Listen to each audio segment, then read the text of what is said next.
పశ్చిమ బెంగాల్ డార్జిలింగ్లో జరిగిన రైలు ప్రమాదం దృశ్యాలివి.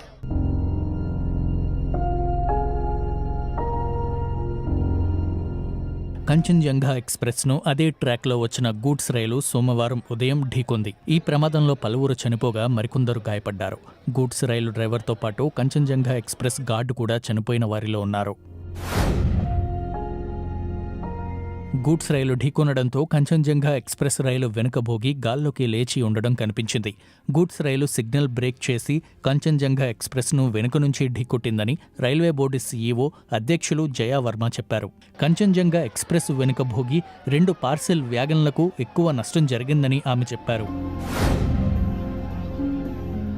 ఆదివారం ఉదయం కంచన్జంగా ఎక్స్ప్రెస్ త్రిపుర రాజధాని అగర్తల నుంచి సియాల్దహ్ బయలుదేరింది.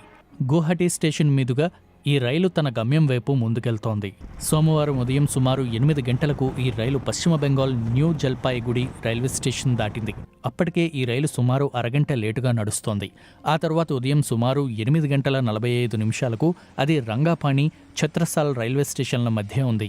అదే సమయంలో వెనుక నుంచి వస్తున్న ఒక కంటైనర్ ట్రైన్ దానిని ఢీకొంది. ఈ ప్రమాదంలో ఎక్స్ప్రెస్ రైలు వెనుక 3 భోగీలు, గూడ్స్ రైలు ఇంజన్, దాని ముందు భాగం పట్టాలు తప్పాయి. ఆ గూడ్స్ను ఆపడానికి రెడ్ సిగ్నల్ ఇచ్చే ఉంటారని, కానీ పైలట్ రైలును ఆపకుండా ముందుకు వెళ్లి కంచన్జంగా ఎక్స్ప్రెస్ను ఢీకొన్నారని రైల్వే బోర్డు సీఈఓ జయా వర్మ చెప్పారు. వరుస డ్యూటీల వల్ల గూడ్స్ రైలు డ్రైవర్ చాలా అలసిపోయి ఉన్నారని, విశ్రాంతి తీసుకోవాల్సిన అవసరం ఉన్నా సోమవారం కూడా అతడికి డ్యూటీ వేశారని railway men's federation general secretary Shivgopal Mishra ఆరోపించారు. ఈ ప్రమాదంపై రైల్వే శాఖ దర్యాప్తు చేయనుంది.